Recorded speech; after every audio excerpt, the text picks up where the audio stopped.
Ponselku berbunyi bip dan ada pesan baru. Emma, ada yang harus kulakukan di dekat sini. Jadi ayo kita ketemuan di sana. Sampai jumpa. Itu dari Tony, teman masa kecilku dari panti asuhan di Missouri. Yap, benar sekali. Aku berakhir di panti asuhan setelah ibuku meninggal dunia saat aku baru berumur 4 tahun. Namun keadaan menjadi lebih buruk lagi bagi Tony dan dia. Mereka ditinggalkan di luar pintu panti asuhan tanpa ada yang mengetahui siapa orang tua mereka. Dan sekarang disinilah aku dalam perjalanan mengunjungi makamnya sebagai peringatan kematiannya hari ini. Waktu berlalu sangat cepat. Aku hampir tidak percaya sudah 10 tahun berlalu. Aku membeli beberapa bunga lalu pergi ke kuburan. Tony sudah ada di sana menungguku. Aku tersenyum dan melambai, tapi hatiku terasa berat. Dulu ketika kami berusia 14 tahun, kami sangat dekat. Tony, Thomas, dan aku. Aku diam-diam punya perasaan ke Thomas, tapi aku tidak pernah punya kesempatan untuk memberitahunya. Semua terjadi begitu cepat pada hari itu. Kami masih anak-anak, muda dan bodoh, kami menyelinap keluar untuk bermain di tepi sungai. 1 menit kami saling bermain air di sungai. Tidak lama setelahnya, Thomas terbawa arus. Aku mencoba menyelamatkannya, tapi Tony menarikku kembali ke tepian.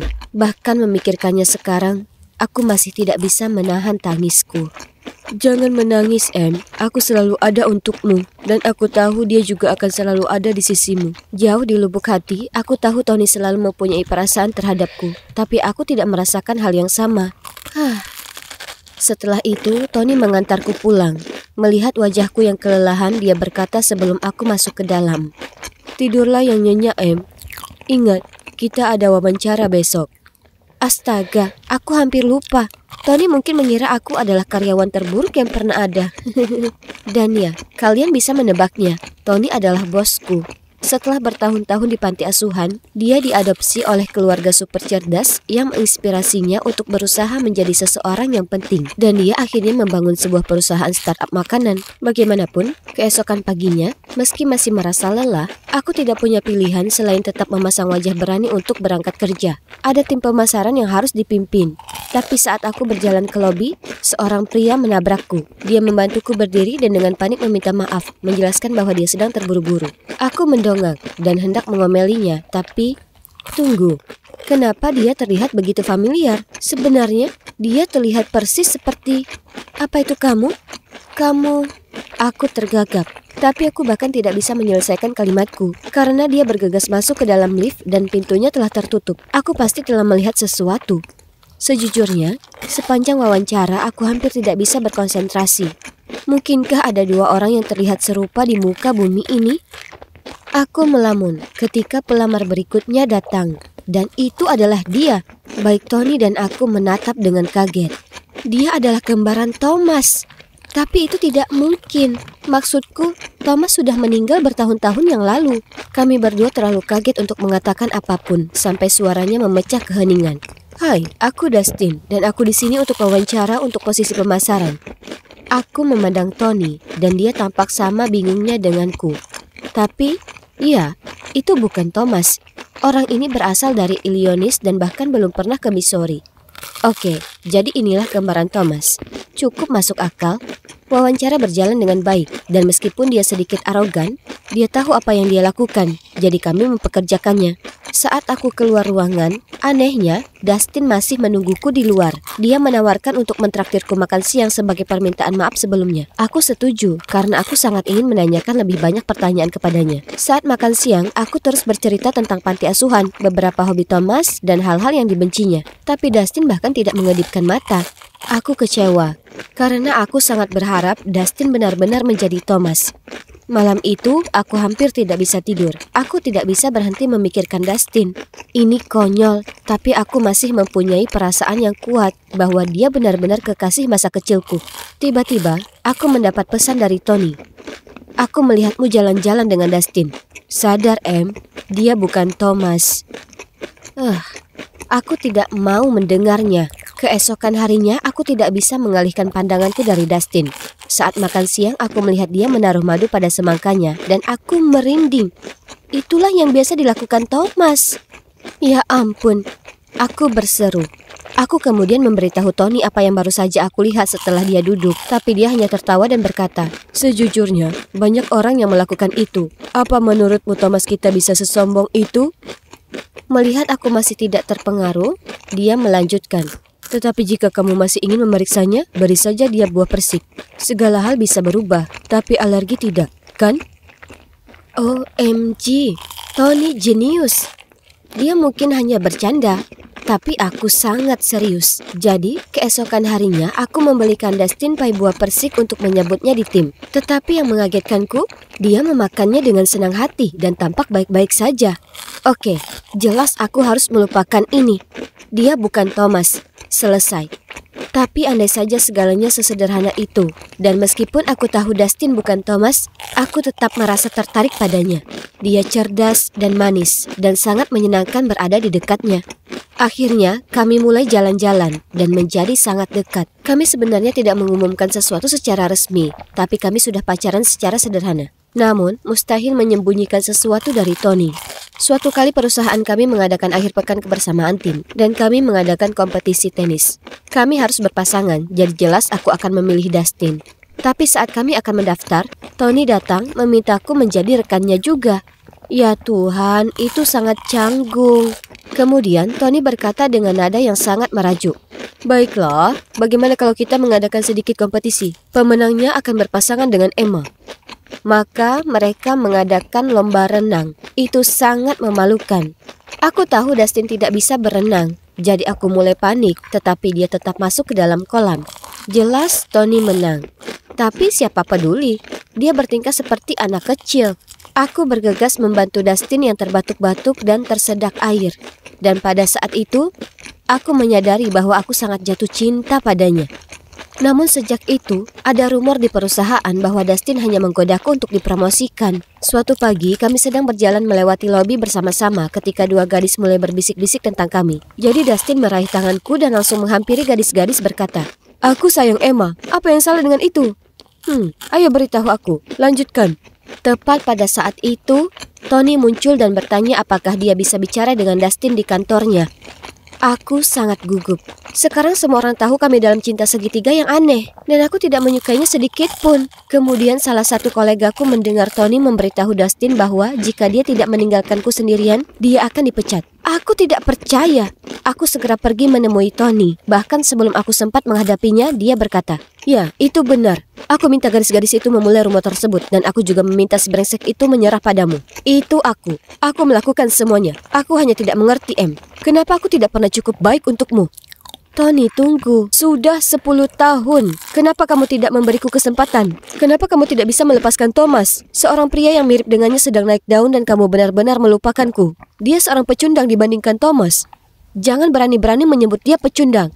Aku bilang, "Lihat, pada akhirnya kamu tetap hanya peduli padanya. Bukan aku." Tony berteriak, lalu pergi. Aku benci berada dalam situasi ini. Di satu sisi, aku sangat menyukai Dustin. Tapi Tony bukan hanya penyelamat hidupku, tapi juga sahabatku yang selalu berada di sisiku dalam suka dan duka. Sungguh dilema. Pada akhirnya, aku memutuskan untuk mengambil sedikit jarak dari Dustin, hanya sampai keadaan menjadi tenang. Mungkin dengan begitu rumor tersebut akan berhenti, dan orang-orang akan berhenti bersikap negatif terhadapnya. Namun, hal itu tidak terjadi.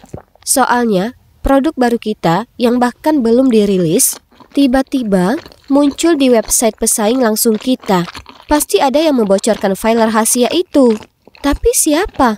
Investigasi dibuka dan semua komputer kami diperiksa. Kalian mungkin tidak akan mempercayainya. Tetapi tim TI berhasil memulihkan email terhapus yang dikirimkan ke pesaing kami dari kotak keluar Dustin. Dustin membantahnya dan meminta untuk memeriksa CCTV. Begitulah cara kami menangkap Mike, salah satu karyawan senior kami, di depan komputer Dustin yang sedang melakukan sesuatu secara diam-diam. Dan tidak disangka, dia akan menyalahkan Dustin. Setelah kebenaran terungkap, aku menghampiri Dustin. Tapi dia tampak marah saat berkata, "Kamu pikir aku juga pria brengsek kan? Itu sebabnya kamu bersikap dingin padaku." Ku bilang padanya aku tidak pernah percaya dia melakukannya. Lalu aku meraih tangannya. "Maafkan aku, hanya saja aku sudah melalui beberapa hal." Lalu kami berpelukan. Astaga, aku sangat merindukannya. Tapi dramanya tidak berakhir di situ. Kebocoran informasi telah menyebabkan kerugian besar bagi perusahaan kami. Kami mengadakan ribuan meeting dan tekanan yang tidak nyata. Merasa sangat kecewa, aku naik ke atap untuk mencari udara segar. Tiba-tiba aku mendengar suara Dustin di suatu tempat. Dia sedang menelpon seseorang untuk membicarakan rencana mencuri produk perusahaan kami. Mustahil! Tanpa berpikir panjang, aku menerjang dan mengambil ponselnya untuk melihat dengan siapa dia berbicara. Mike? OMG! Apa mereka mata-mata perusahaan musuh sejak awal? Aku sangat marah. Tapi sebenarnya lebih kecewa. Jadi aku memintanya untuk mengundurkan diri dan menjauh dari pandanganku. Aku tahu aku seharusnya mengungkapkannya ke seluruh perusahaan daripada membiarkannya pergi begitu saja. Tapi kurasa hatiku tidak sanggup melakukan itu. Aku merasa sangat tidak enak, terutama terhadap Tony, sahabatku yang selalu berada di sisiku saat aku sibuk mengejar si brengsek itu. Aku kehilangan kontak dengan Dustin setelah itu, dan aku hampir tidak punya waktu untuk memikirkannya karena perusahaan kami berada di ambang kebangkrutan. Namun suatu hari aku mendapat telepon darinya, diikuti dengan pesan yang mengatakan, "Tolong jangan abaikan aku, ada hal penting yang ingin kukatakan padamu." Jadi kami bertemu keesokan harinya di kedai kopi, dan begitu aku melihatnya, aku berkata, "Dengar Dustin, aku sudah muak dengan semua kebohonganmu. Tolong langsung saja ke intinya." Kemudian dia menjawab, "Emma, kuakui bahwa aku datang bekerja di perusahaanmu hanya untuk mencuri ide-idemu. Tapi melihatmu dan Tony setelah bertahun-tahun dan jatuh cinta lagi padamu, ya, itu bukan bagian dari rencanaku." Aku bingung. "Setelah bertahun-tahun, apa yang kau bicarakan?" Lalu dia menunjukkan padaku pergelangan tangannya, dan dia memakai gelang persahabatan. "Ingat ini?